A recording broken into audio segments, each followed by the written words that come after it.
न नागलोक के बात यहाँ विभू, न काललोक के बात यहाँ विभू, न सप्तलोक के बात यहाँ विभू, न तप्तलोक के बात यहाँ विभू, न नागलोक की बात यहाँ विभू, न काललोक के बात यहाँ विभू, न सप्तलोक के बात यहाँ विभू, न तप्तलोक के बात यहाँ विभू, न तललोक के बात यहाँ विभू, न अतललोक के बात यहाँ विभू, न पितललोक के बात यहाँ विभू, न सुतललोक के बात यहाँ विभू, न पाताल के बात यहाँ विभू, न तलातल के बात यहाँ विभू, न रसातल के बात यहाँ विभू, न खसातल के बात यहाँ विभू, न महातल के बात यहाँ विभू, न पृथ्वी लोक के बात यहाँ विभू, न धूलोक के बात यहाँ विभू, न पितृलोक के बात यहाँ विभू, न स्वर्गलोक के बात यहाँ विभू, न ब्रह्मलोक के बात यहाँ विभू, न विष्णुलोक के बात यहाँ विभू, न शिवलोक के बात यहाँ विभू, न चौदलोक ब्रह्मांड की बात यहाँ, न ओंकार की बात यहाँ विभू, न प्रकृति की बात यहाँ विभू, न महाकाल की बात यहाँ विभू, न आकाश की बात यहाँ विभू, न साकाल की बात यहाँ विभू, न सारा ब्रह्मांड की बात यहाँ विभू,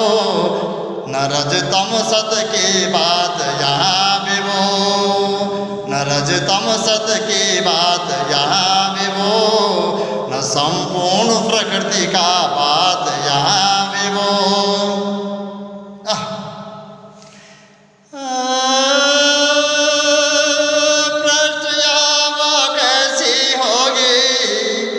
बड़ा घमासान जैसी होगी,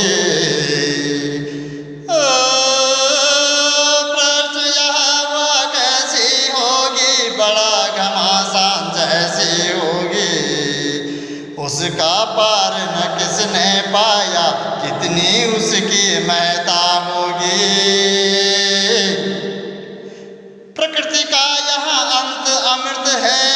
उसके पार परमात्मा है, सदियों से जो जिसको दर्शे वह योगी योग समाधि है। देव दानव और मानव जितने वेद को लिख गए सारे उतने, वेद दानव और मानव जितने वेद को लिख गए सारे उतने, देव दानव और मानव जितने वेद को लिख गए सारे उतने,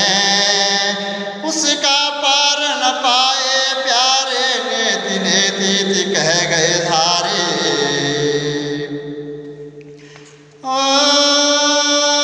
हुआ वही जो आशंका थी, आरोपों की झड़ी लगी, नेति नेति इतिहारे सारे, दोहरा सबक उनको मिली। इतने युगों से ध्यान गुफा में कितने ऋषि ध्यान में डूबे, इतने युगों से ध्यान गुफा में कितने ऋषि ध्यान में डूबे, हड्डी पसली चाट चाट कर दीमक इतने महान बने। इतने युगों से ध्यान गुफा में कितने ऋषि ध्यान में डूबे, हड्डी पसली चाट चाट कर दीमक इतने महान बने। मोदी युग भी बद्री गुफा में इतने गहरे डूबे थे, मोदी युग भी बद्री गुफा में इतने गहरे डूबे थे। ताकत है तो बतला दे वे परमात्मा कहाँ विराजते हैं। ओ मोदी युग भी बद्री गुफा में इतने गहरे डूबे थे, ताकत है तो बतला दे वे परमात्मा कहाँ विराजते हैं। प्रश्न यह वो कैसी होगी ये तो बताओ कहाँ हो तुम, ये आंखें पथरा सी गई है नजर तो आओ कहाँ हो तुम। ओ प्रश्न यह वह कैसी होगी ये तो बताओ कहाँ हो तुम, ये आंखें पथरा सी गई है नजर तो आओ कहाँ हो तुम। वाह, इतिहास रहा है सतयुग से कलयुग से द्वापर त्रेता, जितने भी अवतारी पुरुष हुए हैं, महान पुरुष हुए हैं, आगाज लोग हुए हैं, दिव्य लोग हुए हैं, और शायद उन्होंने परमात्मा को देखा होगा, लेकिन उन्होंने इतिहास को नहीं रच डाला कि परमात्मा है कहाँ। और वेद में जो सारा वेद लिखा गया उसमें देवताओं की कहानी तो लिख डाली, लेकिन परमात्मा का कोई इतिहास नहीं है कि परमात्मा कहाँ विराजते हैं, कहाँ तक है। उसका कोई इतिहास न होने के कारण मैं जब योग समाधि में बैठा हूँ तो आत्मा तक तो प्रवेश हुआ हूँ, लेकिन ये सुखद क्षण है मेरे लिए कि मैं योग समाधि में आत्मा के द्वारा परमात्मा तक पहुंचा हूं, और मैंने परमात्मा को ब्रह्मांड के बाहर ब्रह्म के आगाज में प्रकटता हुआ देखा है। उस दिव्यता को देखा है, उस आगाज को देखा है, उस रसिक को देखा हूँ, उस आलोक को देखा है, उस चमत्कृत को देखा है जो परमात्मा का मूल स्रोत है। वो प्रकृति के पार, ब्रह्मांड के पार, असीम ब्रह्म के आगाज में ही छाया हुआ है। और जब मैंने ये पाया है परमात्मा का प्राकटकरण मैंने पाया, तो परमात्मा से परमात्मा का दिव्य प्रकाश परमात्मा से गमन करता हुआ जब मेरी योग समाधि में आकर प्रकटता है, तो मेरे अंदर, मेरे मस्तिष्क के चारों ओर परमात्मा का जो आभा मंडल निर्मित होता है, चमत्कृत होता है,